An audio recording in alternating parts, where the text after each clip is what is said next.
Jack Dempsey challenges heavyweight champion Jess Willard in one of the most savage confrontations since boxers began to wear gloves. Toledo, Ohio, 4th of July, 1919. Jack Dempsey, a sensational young tiger with amazing speed and two murderous hands. Jess Willard, the biggest man to hold the title under Marquis of Queensberry rule. Jess has the muscles of a wrestler and the sheer power of a raging bull when his temper's aroused. He stands 6 feet 6 inches in height and weighs 240 pounds. His great arching chest measures 56 inches. Though half a foot taller and 50 pounds heavier than his rival, the tall pine of the Potawatomi is rated only a 5-4 favorite over the Manassas Mauler. The 70,000 spectators pack around the ring in the blistering sunshine. The championship belt of gold and silk is paraded for all to see, symbol of every heavyweight king from John L. to Willard himself. The referee, Ollie Picord, called Willard and Dempsey from their corners for instruction. Now you can see what a difference there is in their size. Though a great athlete, the bronze challenger seems almost puny next to the giant he's about to fight. They listen quietly, almost without interest, to a story they know by heart. Sweat beading shoulders and foreheads. The crowd waits tensely. Who'll win? Willard with his fine jab and smashing uppercut, or Dempsey with his speed and the best left hook of all time? Round 1 coming up. The timekeeper jerks his bell cord. Somehow it jams, and Willard doesn't hear the faint sound over the excited yelling.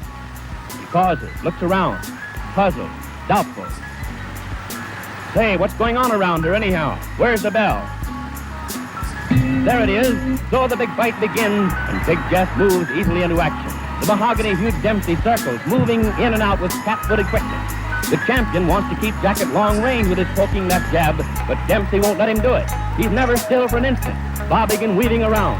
It looks like a test of speed against power, and Willard has no chance to get set against Dempsey's speed. At such a pace, there's a lot of missing and a lot of pinching. It's bound to be that way, but it's only a warm-up so far. Each is trying to figure out the other's defense, to open him up, nail him with a punch. The challenger crowds keeps on crowding. The instant he's in the open, he moves back again. His left whips in tirelessly and often. The blows miss or graze Willard. Dempsey hasn't the range yet. Jess holds whenever he can, but that's Jack's meat. Nobody's strong enough to tie him up for long, and trying to hit him is like trying to hit a sunbeam that moves away. Dempsey's hands are in motion all the time. Willard tries to block with gloves and forearms and elbows, but he's compelled constantly to retreat. What else can he do against the endlessly moving little man? When you're going away, you can't do much damage yourself. A champion is supposed to make the fight, but try as he will, it's far beyond Big Jess. But he hasn't been hurt yet. For all the charging, for all the blows, the tall pine has suffered no injury. He's clever, knows how to handle himself, and in spite of his great size, he moves around quickly and gracefully. No, the little man won't get him. They maneuver around the side of the ring. Now watch. There's that big left, and Willard's down. Up, sure he's up. Dempsey hurt him along the rope, beating away with both hands. There's that left again, and Willard's on the floor for the second time. The champion's dazed, groggy, but he's game. He's up again. The fist drumming on him. And down he goes. Falls along the floor like a wounded animal, crouching with his back half turned as he arrives. The mauler overwhelms him with hysterical burst of fury that sends him to the floor for the 4th time. Dempsey stands over the stricken man, his fist back. The instant Willard's knees are off the floor, Jack at him again. Jess is wide open, he has absolutely no defense. And he hits the deck again. Courage, just plain courage, instinct, whatever it is, flings him blind and staggering up to his feet.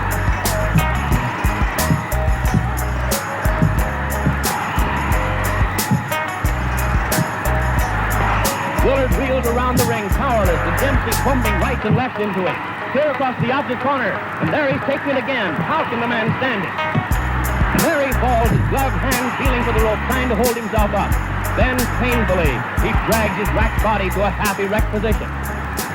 But a right smashes into his side. Other rights crash to the head, and Willard collapses into a sitting position, dazed and helpless, after the most murderous beating a man ever took in the ring. And there's the bell. But no one hears it. Dempsey turns away. He seems doubtful, puzzled. Turns, and others rush jubilantly into the rope square. It's all over. The quickest heavyweight knockout on record. Jack hurries out of the ring to avoid the crowd. But the timekeeper and referee Ollie Pickard are yelling that it's not over. The bell had sounded before Big Jess was counted out. Where is the challenger anyway? Willard keeps second. Walter Monahan and the other handlers have leaped into the ring to bring their man too. The champion seems helpless, but technically the fight is still on.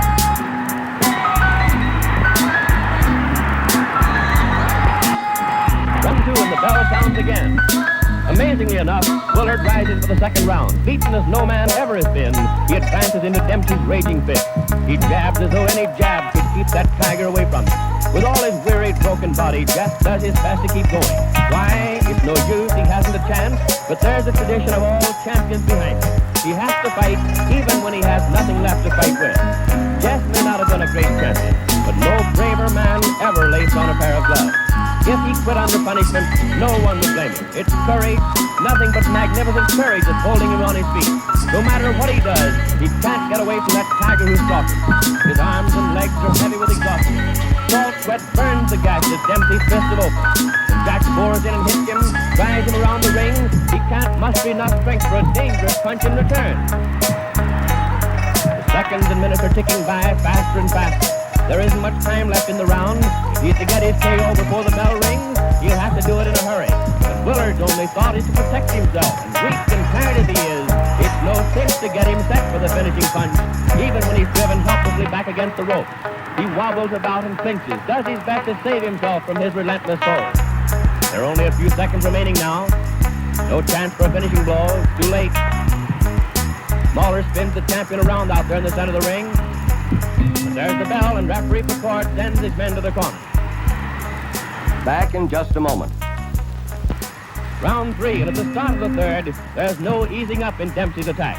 His left hook still thunders. In the clinches, Willard is no longer strong enough to make even a pretense of blocking the uppercuts that shake and hurt him.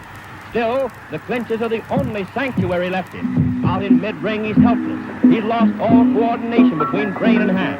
His efforts are pitiful. He was big and good-looking and smiling when he came into the ring. Now he's a lurching, tottering wreck of a man. Dempsey keeps at him, in the body, shifting his attack from that pitiful face.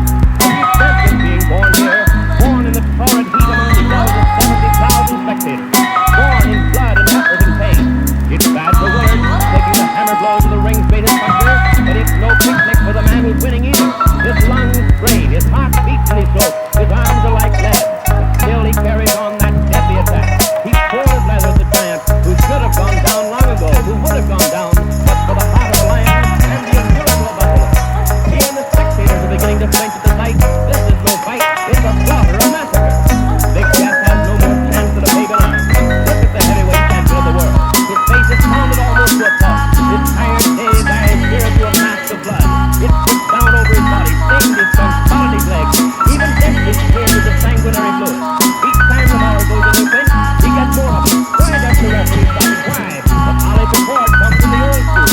There's only one way for a champion to finish the day, and that's on his back.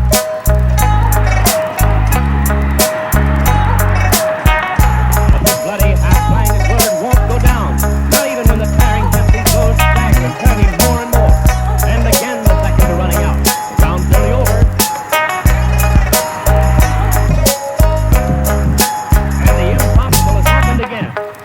Has lasted through this another murderous round with this roaring Dempsey.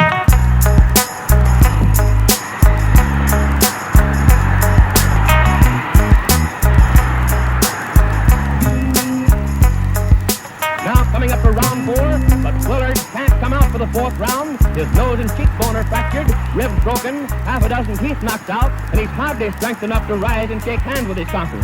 In this most unusual of fights, an idol has been born. Dempsey the Mauler. Unusual, every second of it. The bell failed to sound clearly at the start. The champion was knocked down 7 times in the first round. The challenger left the ring and had to be called back. Willard lost his title while sitting in his corner. Every minute is crammed with drama, as the ring is now with yelling, excited men. Dempsey's in everyone's mind and heart. Dempsey the killer, Dempsey the champion. They'll see him in action for 8 flaming years.